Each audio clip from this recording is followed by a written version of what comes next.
first thing that obviously sticks out at watching this film as opposed to your previous film, Little Johnny Jewel, is kind of there's a decidedly darker tone to this one. Little Johnny Jewel was described as kind of an all-American uplifting story in the vein of It's a Wonderful Life, and Dreamtime is not that. I think we could all agree that there's darker themes at play here, darker situations unfolding.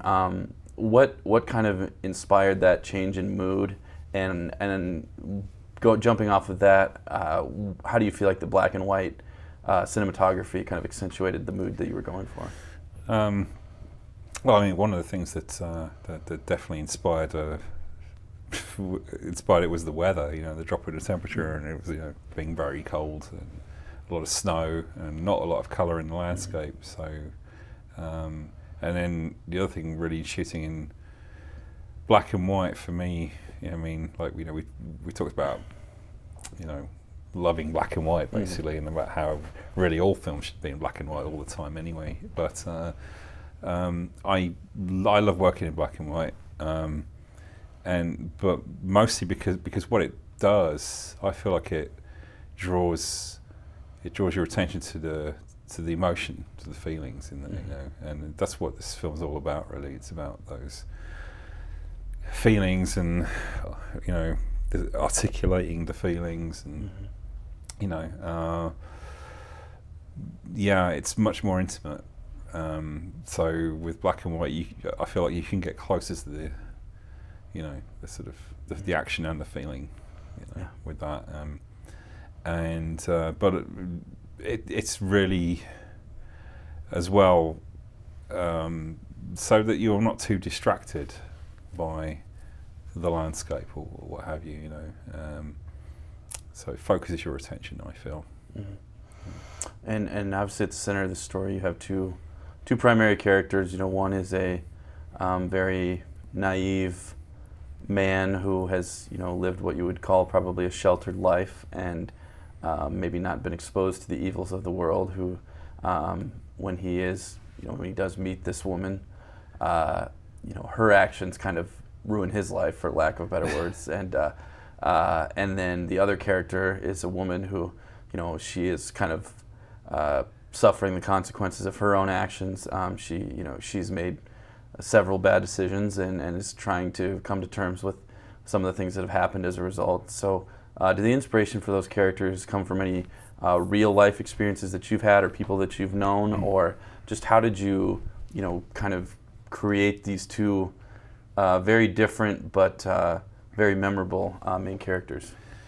Well, I mean, yes, it all comes from personal experience to some extent or other. Whether it's happened to me or people I know, and like I mean, the more batshit crazy something actually is, the more likely it is to be real. Like I did in fact know someone who woke up in a dumpster. That really happens. So, Rebecca, when you were approached about this role, did you have any hesitation about taking it, or was it a yes right away, or did you have to really think about it or kind of process the script at all, or was it kind of, what was that process for you?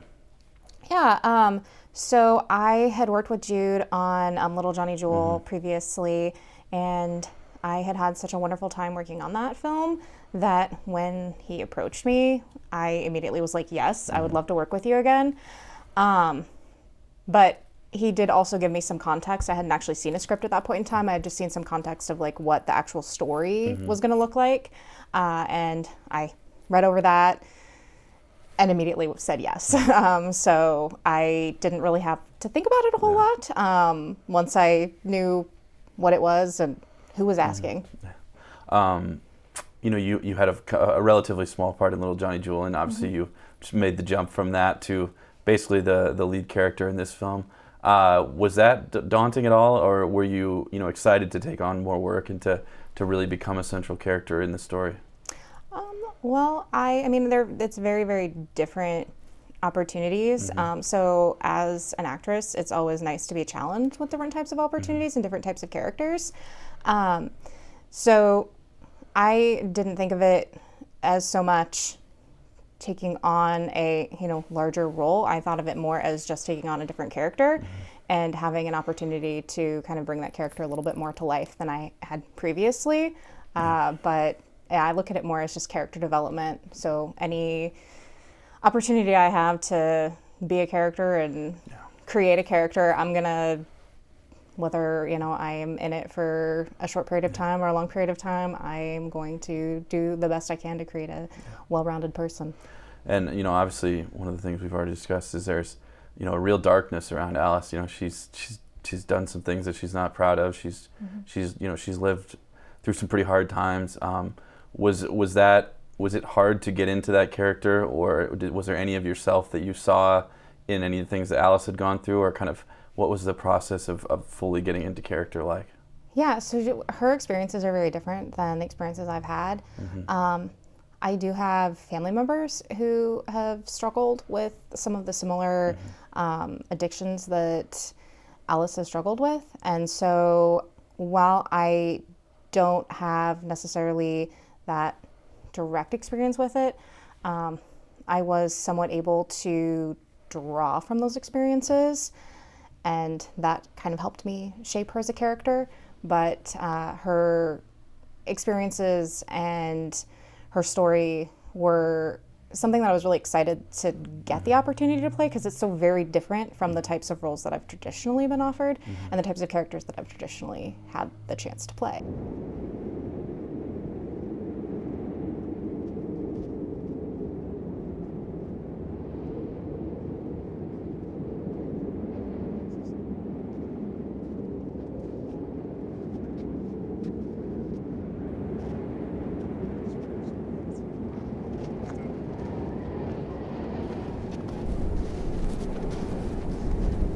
Hey.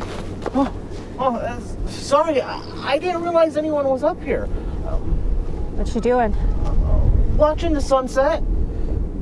The sun's out there, it's not down there. Well, yeah, I know.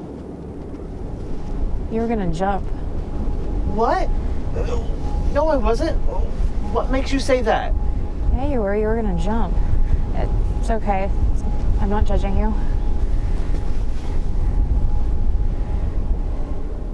When you were approached about this role, was it a role you had any hesitation about taking? Did you need to think about it at all, or was it just a instant yes? Well, when it came up, I was on the tech side of the equation, and we were talking about the film, and it wasn't so much that I was asked if I wanted to take the role, but it's kind of more of a who could take the role, and then I'm like, me? Can I play it? I want to play it, please. And he said, sure, we can give you a shot, and I had a blast. Yeah.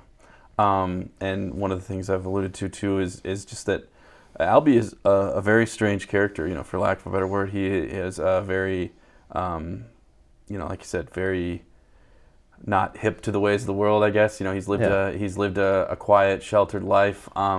Did you feel any challenge to get into that awkwardness that he portrays, or was that easy for you, or how did you feel like that process? It was actually kind of very therapeutic for me.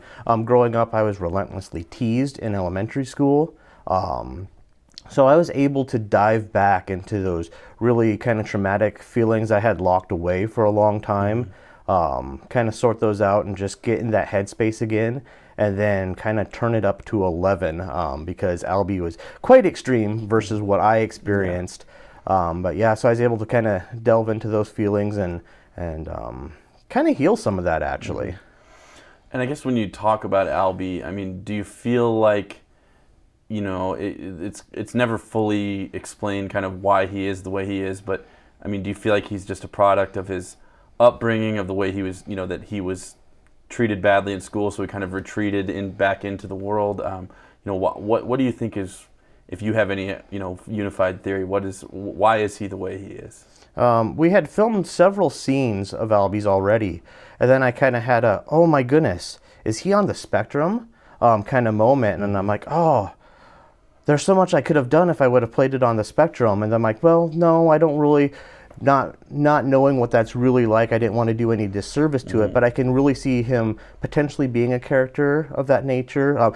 Obviously neurodivergent of some sort, so it just kind of made him an oddball to the rest of society, and so he's an easy target to pick on. Yeah.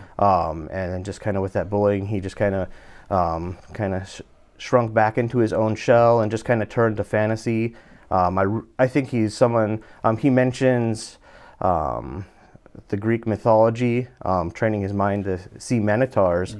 So I think he's a kind of a sci-fi nerd in his core, because that was a safe place for him to retreat. Yeah. And just, knowing all that and kind of knowing what kind of a person he is, what do you think it is about Hester that kind of changes his view of the world and kind of changes the way he looks at things and kind of opens his eyes in a lot of ways? Just something completely different, something he's never experienced before, just kind of an exciting and intriguing. Like I said, he really delves into the fantasy, so I can see him in his dreams being that knight in shining armor, and then all of a sudden he comes across this woman who's obviously in distress and needs help, and so this is his chance to fulfill some of those kind of fantasies that he might have in his dream life, and it takes him for a wild ride that he's nowhere near prepared for. Albie? Albie? Albie! Hey. Oh, hey. Hey, I gotta get going. Now I gotta go home. But I'll come back later. I'll borrow my friend's car and I'll come back later. We can go out to eat. Oh, okay. Yeah. So not so you don't have to eat toast and ravioli. All right. And can I borrow your clothes? I'll bring them back. I'll clean them and I'll bring them back. Yeah, that's fine. Okay. Thanks. Yeah. I'll see you later. Okay.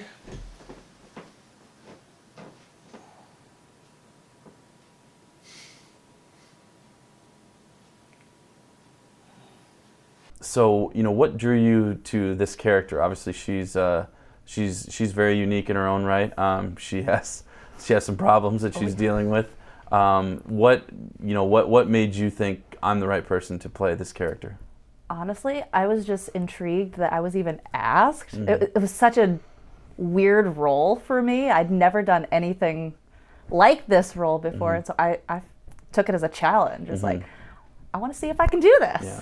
So when you say that, do you mean you'd never played a character this kind of dark before, or? Yes. Yeah. What are the characters you typically play? I don't know, just this is actually my first feature film. I've been on stage and theater, but I think the darkest role I've played before this was the Wicked Witch of the West.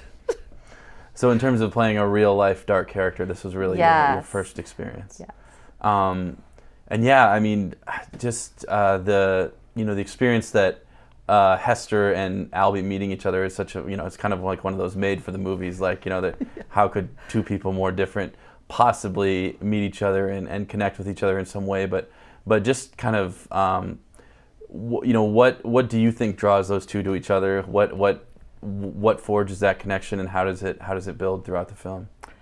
For Hester, it was definitely the fact that Albie didn't expect anything of her. Yeah. She is always expected to do something, expected to be something, and Albie was the first person that didn't expect anything of her, and she was just like, this is interesting and different, and I want to see where this goes. Yeah, and I interpret it too as that you felt like you had always been objectified, that if you met a man, he was expecting, sex, basically. Yes. So the fact that there was actually a man out there who, didn't just want that was shocking to Hester because of the world she occupied. Definitely. Yeah. I don't know. I mean, I don't really feel like Hester ruins Albie's life. I think she's like the biggest adventure he's ever had, really, and it's to some extent the only adventure that he's ever had. So I think she... I guess I was alluding more to, again, spoiler, but when he loses her at the end, that ruins his life, and that when he finally feels that feeling, and then she's gone. Really. And of course, but I mean, for the story, his ability to articulate that, because he's talking to Alice, who's probably the one person in the world who can listen to it. You know, weirdly, you know, it's like that's really the dynamic at the heart of the story. You know, and also the way Alice, learns from Albie too. I mean, she learns from his story. You know, it's not a coincidence that there's almost an overlap between the things they're sharing with each other and the things that are happening in their lives. You know.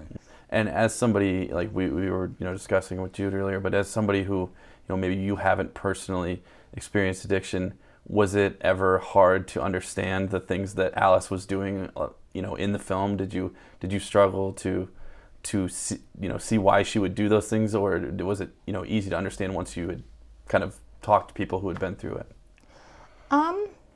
Well, again, having kind of witnessed people who I was close to go through a lot of those same types of struggles, it gave me something to kind of draw from. So while I hadn't directly experienced the experiences that she's had, and I personally don't know what it's like to experience addiction, and again, I only kind of witnessed it as an outsider, I definitely understand what it's like to be part of that, family unit, and be seeing somebody experiencing that, and understand, from what they're able to share with you, kind of their experience. But yeah, it was hard, obviously, because as somebody who's never experienced addiction, I can't say that I know what it's like to be that person, right? All I can say is I know what it's like to love someone who's going through that, and I know what it's like to talk to them and hear their stories and understand as best from their perspective as I can. It's one of those where it is kind of hard to watch because it just feels like you're seeing someone self-destruct in real time. Yeah. I guess just, did you, when you were watching Rebecca act those scenes out, do you feel like she really, became that character, moved into, Well, we had it was an interesting thing there, because when I first offered her the role, I was certain that she was the only person that could do it, and to the point whereby, I had a conversation with everyone else with, like, if she doesn't take the part, we're not going to make the film. I'm not going to do it with anyone else. And then as the film was developing, the script, especially with Rebecca's character, the script kept writing itself kind of more and more and more in some ways, and she referred to it as stream of consciousness filmmaking, and in some cases I was discovering the scene as I was writing it, because I was writing it for her, and it was getting more kind of deeply personal with each kind of sort of moment, really. And it's not a sort of script that you could have written in a conventional way. You couldn't like just sort of say here's everything, get on with it. It was like there was a certain evolution that was taking place. And of course completely in tandem with that, and quite unexpectedly, we were also developing feelings for each other, so that kind of works its way into the scripts as well, Wow. To the point whereby, I now, with hindsight, it's kind of obvious that I was writing things for her that I was saying to her, but that I wasn't. Yeah. Well, we kind of joked about the John Cassavetes Jenna Rollins thing already, but obviously that kind of blend between the personal and the artistic, sometimes it gets to a point where it's hard to tell the difference, and I don't know if you ever got to that point, but I'm sure you guys will do more collaborations together. So. Well, yeah, I think actually this was the sort of like starting point, for all of that, really, but it definitely is the case that I couldn't have made the film with anyone else. But by the end of the process, I actually realised that I kind of need to do all of my work with her, and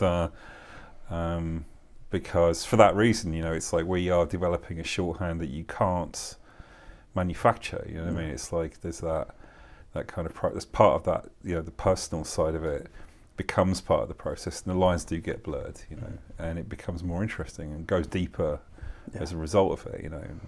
And the better I know her and the better she knows me, the further we can push that on camera, you know. So maybe and obviously, you know, I've talked about some of maybe the references I picked up in the film, or certain characters and who they reminded me of. You know, what I know you're a cinephile, you're a student of film history. So, you know, what films were really on your brain as you started to try to make Dreamtime and kind of you know, craft this second film? Well, weirdly, not that many. It was weird how it was quite self-referential in some ways, to the point whereby it wasn't clear to me at first what the influences were, you know. But yeah, as I mentioned, you know, definitely I started to see the kind of influence of the old British kitchen sink dramas, you know, especially Tony Richardson, and also I'd kind of forgotten about Tony Richardson, and then realised what a big influence he had been on Little Johnny Jewel as well. You know, just that kind of, you know, weird left field, no act storytelling kind of approach. You know, so something like The Hotel New Hampshire, for example, was a huge influence on Little Johnny Jewel that I had kind of forgotten about. You know, but in this case, it would definitely be more like, you know, Taste of Honey, and, you know, that kind of early black and white stuff, and yeah, and again, it's like that's one of the reasons why it felt so right to make the film in black and white, you know, as well as taking advantage of the fact that there was no real colour to speak of because of the snow. And for somebody, you know, on her side, on Hester's side, for somebody who, you know, is kind of into some more untoward things, I guess you would say, you know, why do you think he continues to pursue her, or, you know, want to be friends with her, even as maybe he starts to realize that there are some things in her life that are a little on the darker side? Simply because she occupies his mind. She gives him a desire to stay awake, be active in the world. He can't get her out of his thoughts, and so it's just he keeps on pursuing and pursuing regardless of the world around him, because he wants to know more. He's intrigued and just kind of awestruck by it all. And going off of an answer that Rebecca gave, but, you know, why do you think that, because Albie is so non-judgmental and so, like we said, kind of naive, you know, why do you think he's able to forge that bond with her as they're both, you know, about to end their own lives? I mean, what do you think draws them together, other than just the fact of what they were both about to do? Just the fact that there's someone there that's willing to listen to his story, willing to talk to him. I don't think outside of his immediate family, people really gave him any time. And so here's this woman who's at her lowest point, just like he is, who is interested in what he has to say, willing to listen, and has something interesting to say herself. So again, it's just kind of the wanting to know more. Just Albie's very curious, and just kind of, since he has such a limited perspective, limited view on the world, he just wants to absorb as much as he can while he can. Did you find it difficult to get into character as Hester, or did it come pretty naturally to you? I don't really know how to answer that question. Like, I think it just kind of came naturally. Like, I don't know how, because Hester is nothing like me. And it was a completely strange role, but I don't know. I felt it came kind of naturally. Yeah. I guess I guess you never really directly interact with Alice, obviously, but you two have some of the same issues. You know, do you think there are differences between the addiction that the two are facing, or do you feel like, you know, the experience is kind of universal, or kind of how would you? I think it's kind of a universal thing, because addiction, you can be addicted to anything. You can be addicted to your phone. You can be addicted to alcohol, drugs. I think addiction is just kind of an overall, like, universal thing that anybody can relate to.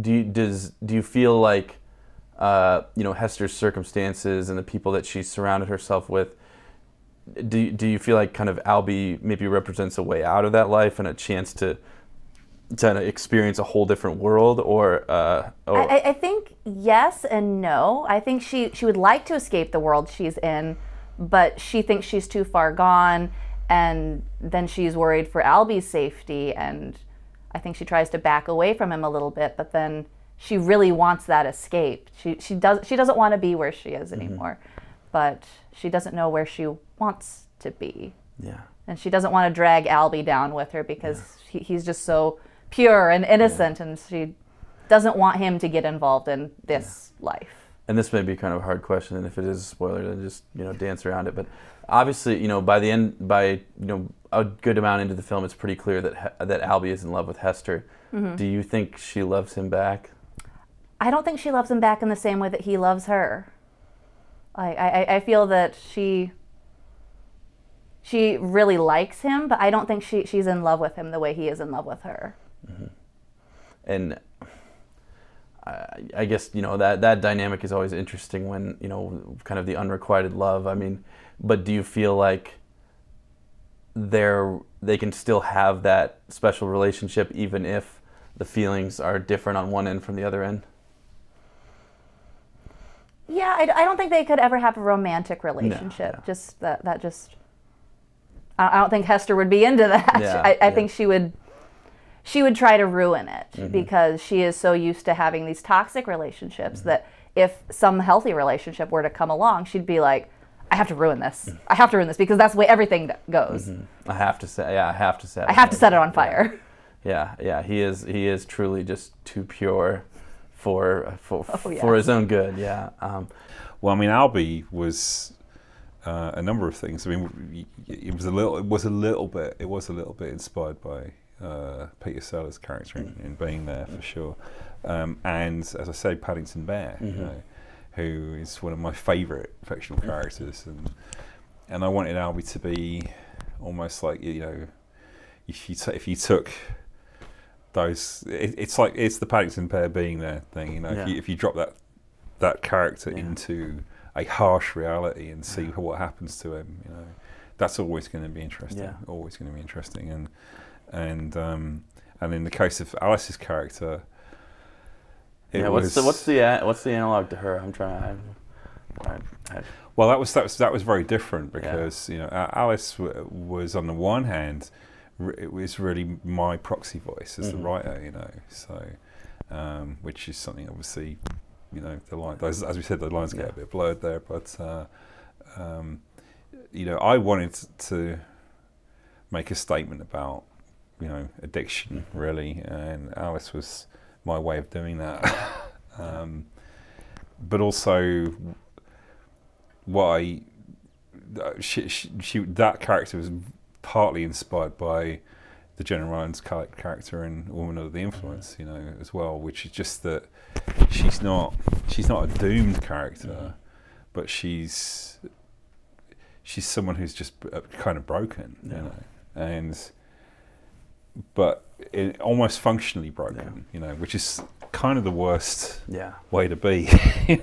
And I mean, one of the things for people who haven't experienced addiction or aren't maybe been close to somebody who has, is that watching somebody go through it is so infuriating because it defies logic in a lot of ways. It's like they just keep doing things that are harmful to themselves and others, and they just keep doing them. And why? And I guess you talked a little bit about your own personal experience, but what was kind of the message about addiction and recovery and redemption that you were trying to send with the Alice character? I think really the most the most important part of that message for me was talking about however bad you feel or however dark your thoughts might be, they don't have to dictate your actions.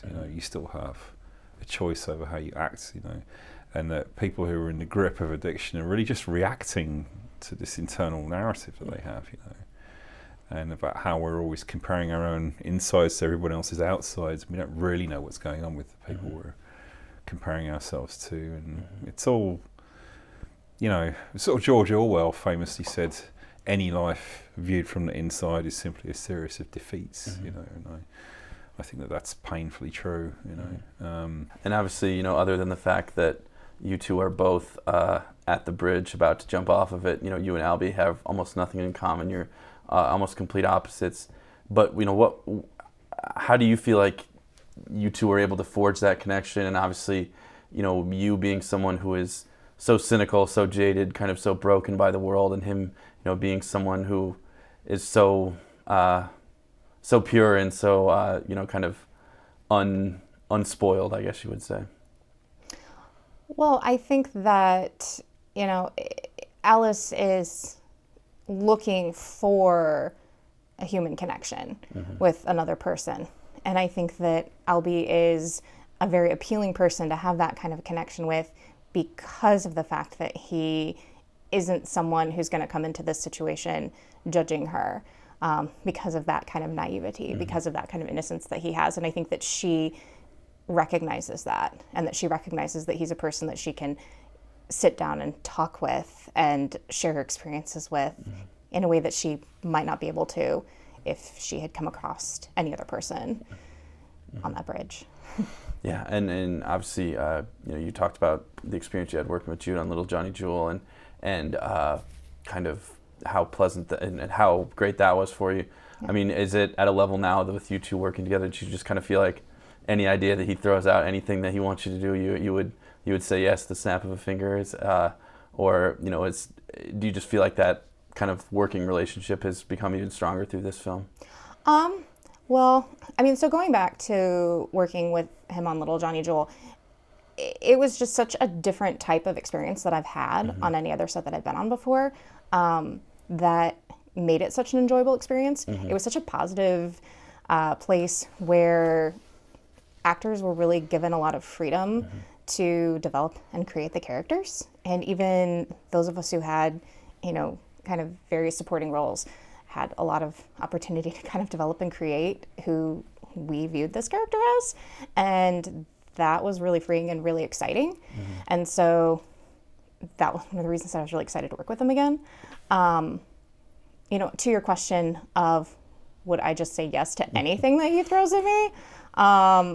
This is a loaded question. I know. I don't want to say. Yeah. I don't want to say yes, because then I'm saying yes. I can't imagine that there's anything that he would ask me to be a part of that I wouldn't think I was also a good fit for. So that's where I'll say it, is that I can't imagine he would ask me to do something that I also didn't feel I was a good fit for. But yeah.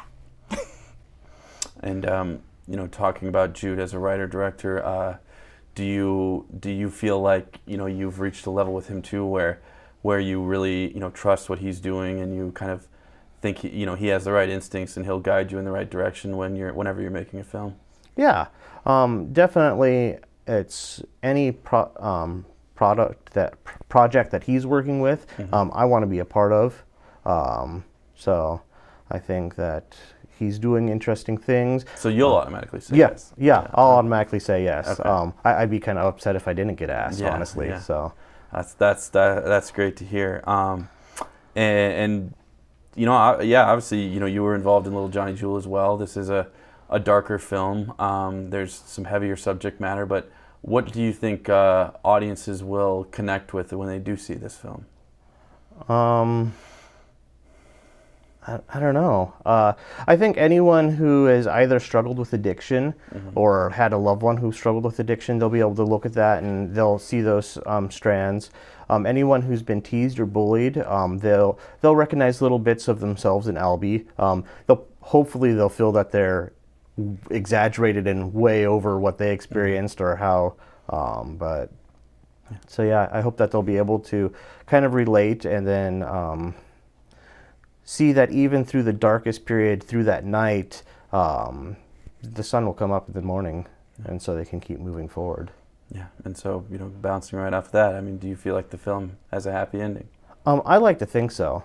And do you appreciate the ambiguity of it? I do. Yeah. It leaves room for a lot of questions, and it's not tied up into a pretty little package for people just to consume and walk away with and not think about.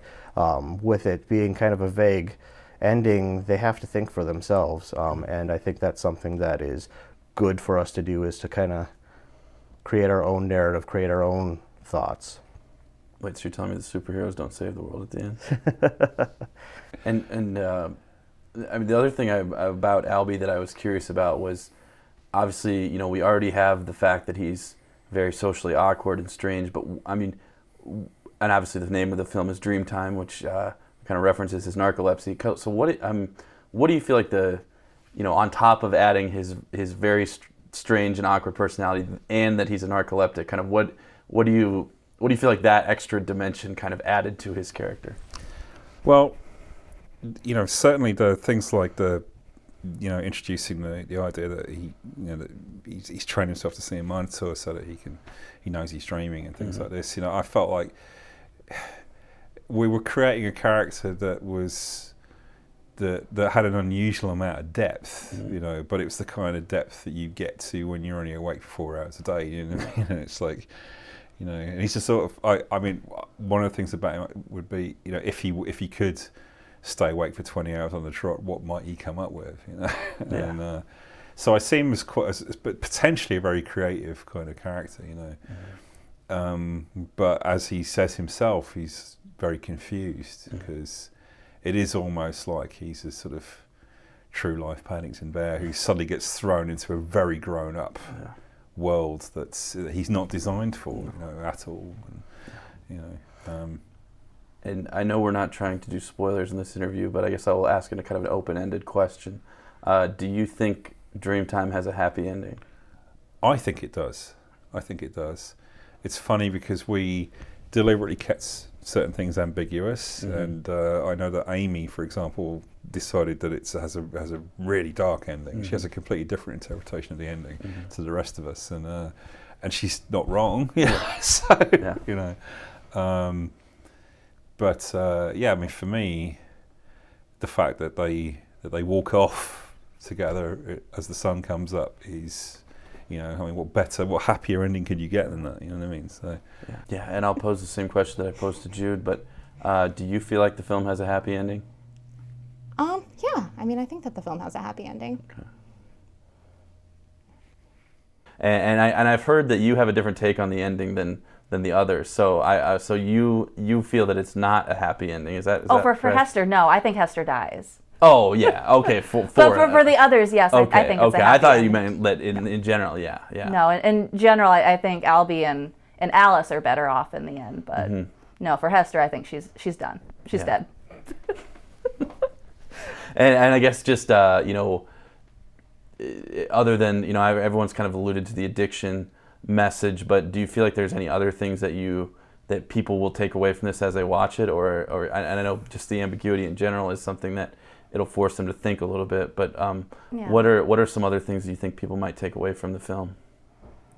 Well, the unrequited love thing, I think that would be something, because I'm sure everybody's been in not a relationship, but where you like somebody and they don't like you, and I feel that it might be kind of like, oh, I really hope he gets the girl in the end, but he probably won't, and he won't. Yeah. Because she dies, in my mind.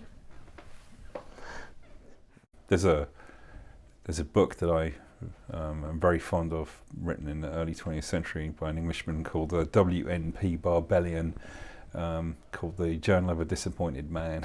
You know, and he was writing it when he was terminally ill, and he was writing about all the things that he was sad he was going to miss. You know, and I always sort of feel like there is that component in everybody of, you know, every joy that we have is kind of slightly tempered by all the things we sort of know that we're not gonna do. You know, and there's a constant negotiation with ourselves about that. You know, every time we make a choice, we're letting go of something else. You know what I mean? So. And this is more of a philosophical question that's arisen as we've been talking, but it got me thinking of myself because, you know, in July I will be 2 years since I've had a drink, so, you know, doing good on that. But you know, when you see somebody who goes through an addiction issue or a struggle with addiction, I guess do you? Because I think after the fact, after you've been away from it for a while and had some clarity, you kind of look back and you feel a lot of regret. Obviously, you feel a lot of shame about the things you did when you were under the influence, addicted, using whatever you want to use it as. But do you feel like this film kind of sends a message that that you can put that behind you, that you can move past that, or because I've always struggled with the aspect of kind of self-forgiveness, and I wondered if that's something that you think about a lot when you talk about this. Yes, and I would say very central to this film, and the reason it ends the way that it ends, with the ambiguity and the positive note that I feel that it ends on, is a way of saying, be kind to your mistakes, because they've got a lot to teach you, and I think that's at the core of all recovery from addiction, is that being hard on yourself it gets you nowhere. The most important thing is to just take the lesson, and so you're not doomed to repeat it. It's fine to make new mistakes. That's okay. Repeating the old mistakes is not okay. I think that's a good place. Yeah, that's a good one.